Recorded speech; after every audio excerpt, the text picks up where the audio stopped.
G'day fellas. A new week, a new patch. This is incredibly promising to see. I'm really excited that the devs are putting in so much work this early in the game, and hopefully it's going to continue for the next couple of months going forward until this game gets into a more stable state. The very first thing that we can see, stability and performance. Fixed a crash, fixed a crash, fixed a crash, fixed a crash. The first 4 things, they've fixed crashes. That's that's amazing. I'm just so happy to see that.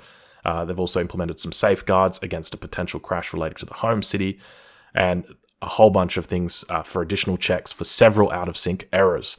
Out-of-sync errors were still something that were happening quite routinely in games. I think I only got one just yesterday, so very exciting to see that this is, I'm feeling, I'm getting shivers down my spine. That's how excited I am to see such an active developer and updates coming from the developer. So it's really, really, really good. So moving on to graphics settings.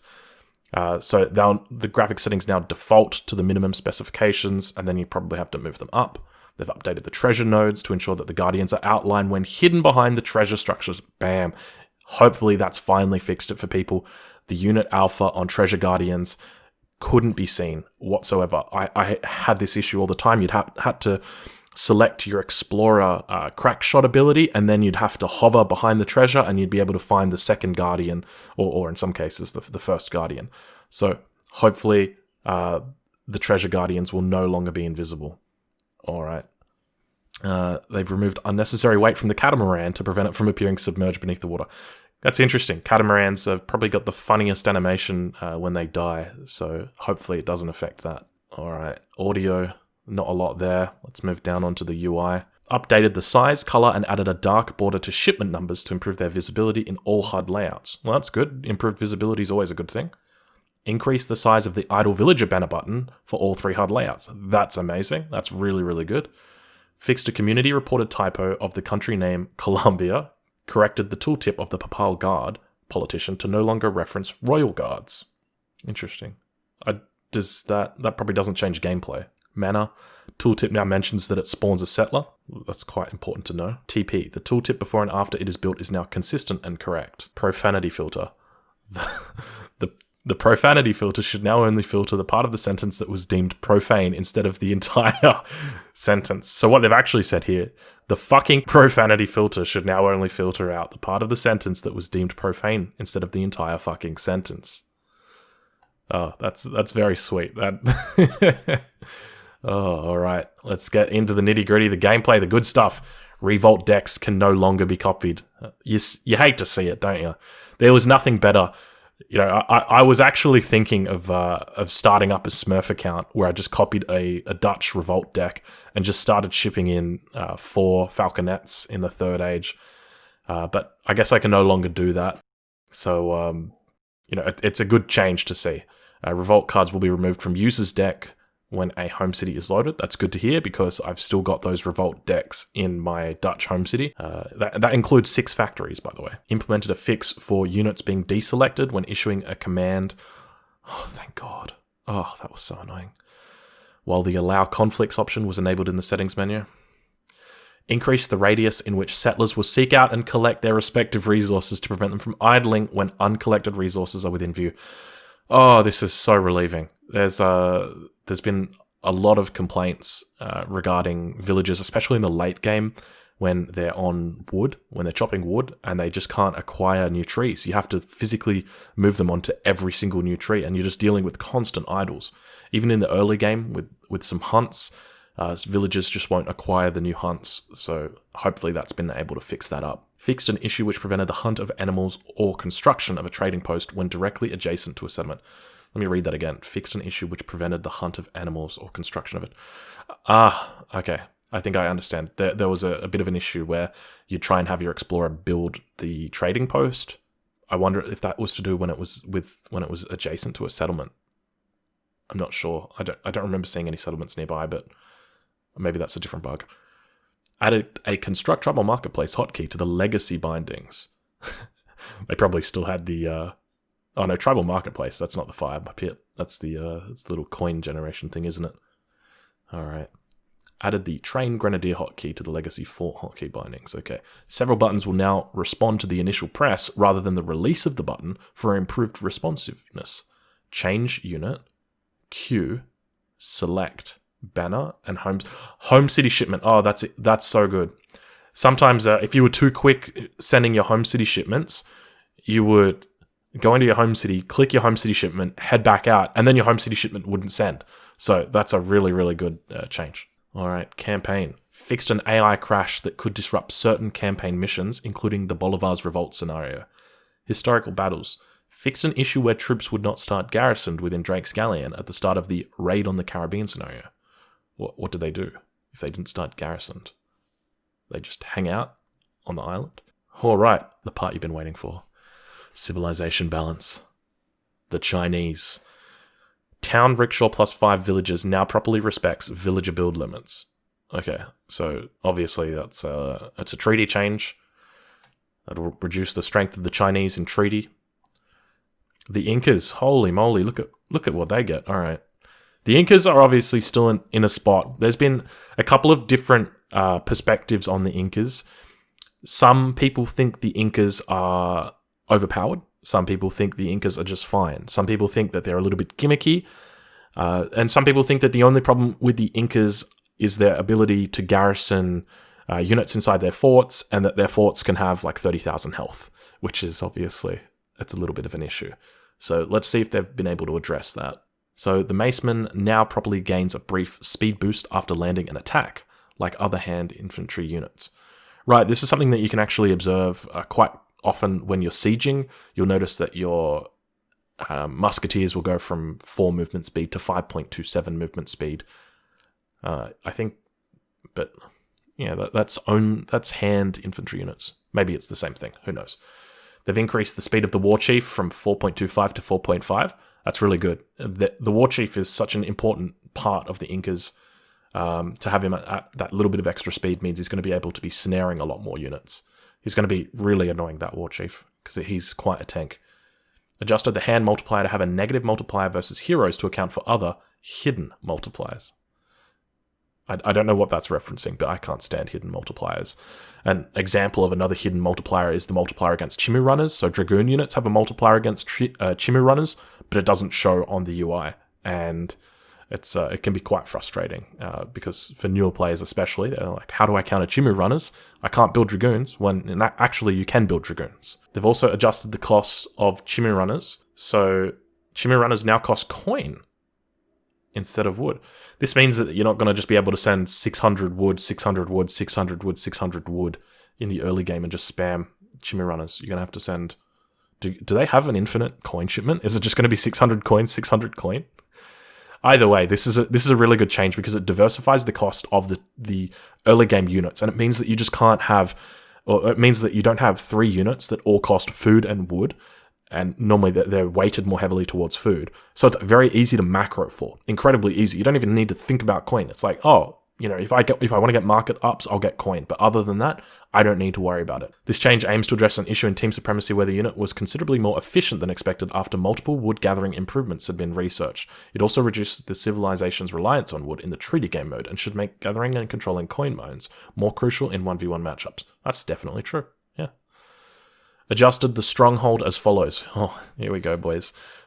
RIP Stronghold 2020 to 2020. Removed the minimum range. Wait, that's a buff. I did notice that minimum range. That was a bit annoying. Reduced the area damage. Oh my lord. From 3 to 1.5. Due to the number of projectiles fired, it remains comparable to the European fort. Okay, that's a huge nerf. It was quite often that you'd see a stronghold fire out an arrow and it would just kill like 7 or 8 units. So it's good to see that they're reducing the Incan reliance on the stronghold. The damage bonus granted by garrisoned military units is now capped at 25 units rather than all 50, similar to the behavior of the town center. All right, that's a really good change. I'll be curious to see what a fully garrisoned stronghold looks like though, and how strong it is, even with these changes. So upgrades, I'm not going to even dare try and pronounce the first one. All right, let's do it. Saskatchewan.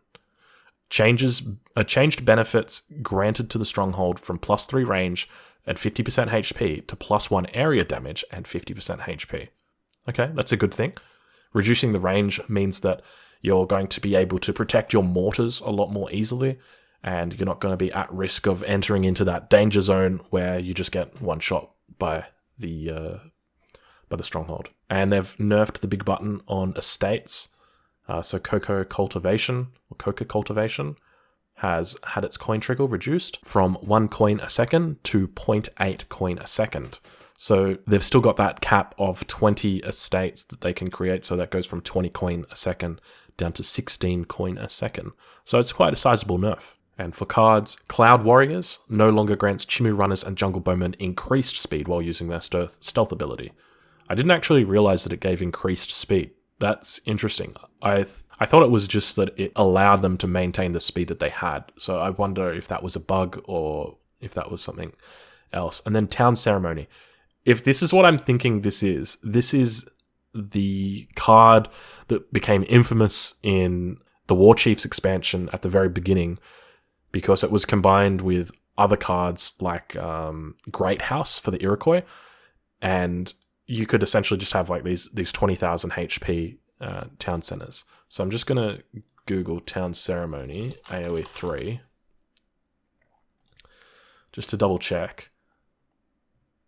The Town Ceremony, Town Dance before the Definitive Edition, is a ceremony available... Yeah, okay, that's exactly what it is. All right, so that just means that the Incan strongholds aren't going to have 30,000 health anymore. They're just going to be normal 10,000 health strongholds. So it's going to take a lot less time to destroy them. All right, overall, these are some really quality changes for the Inca.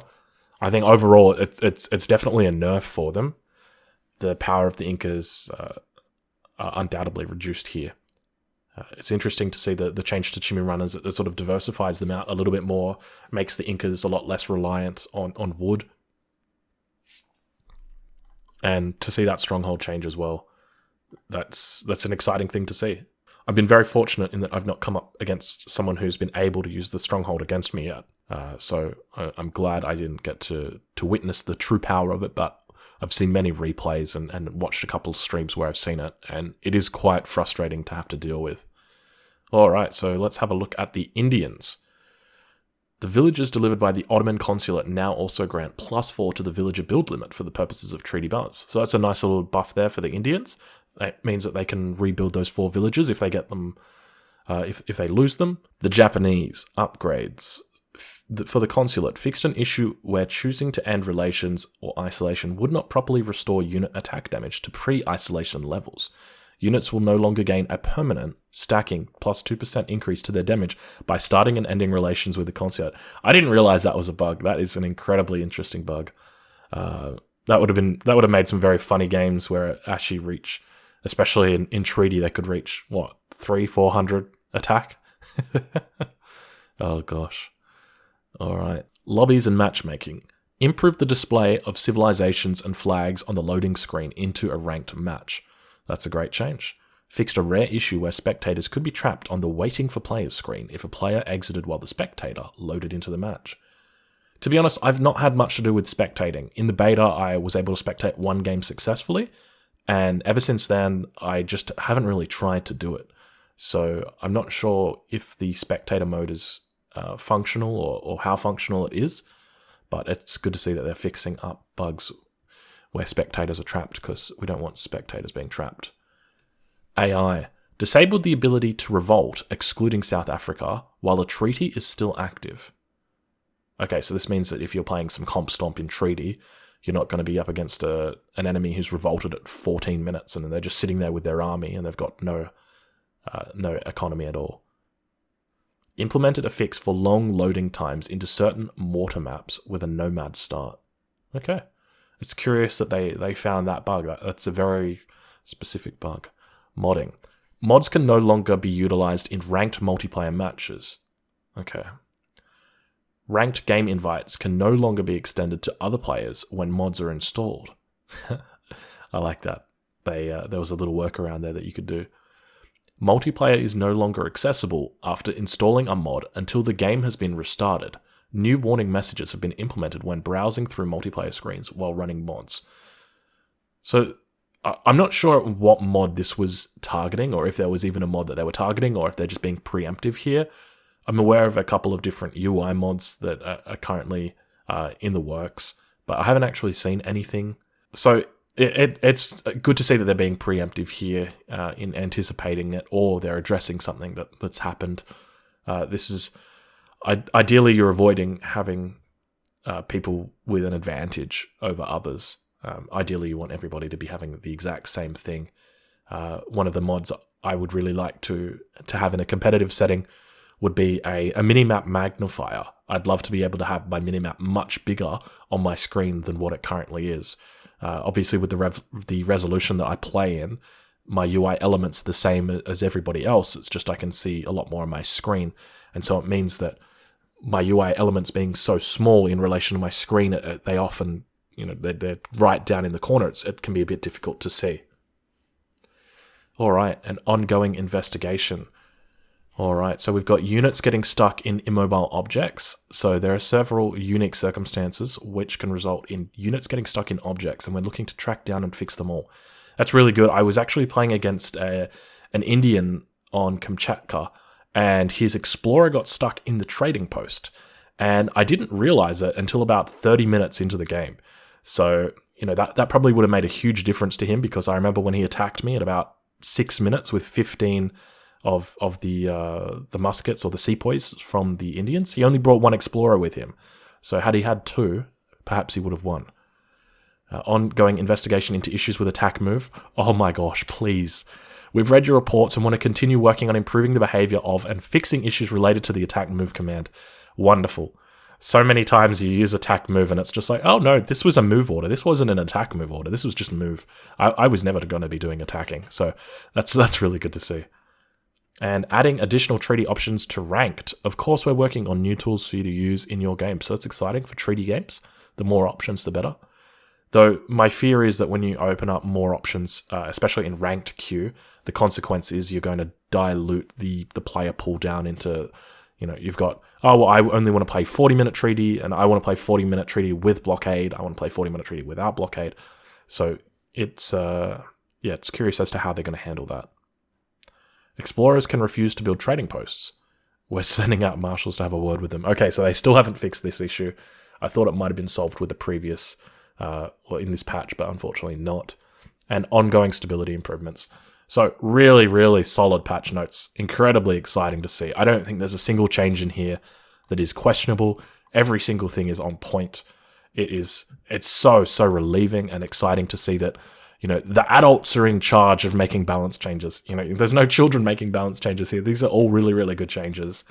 My suspicion is that you're going to see the power of the Inca drop down from here. Just obviously with their Chimu runners costing wood now instead of coin, it means that they're not going to be so easily able to be flexible between Chimu runners and their bows and then their pikes. They're going to actually have to start macroing with intent and not just chuck on, 20 people on wood and 10 on food, and then just, I'll make units as to whatever I've got the resources for.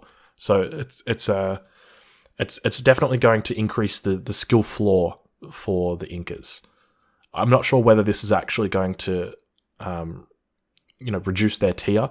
As with all patches, we've got our own personal tier list.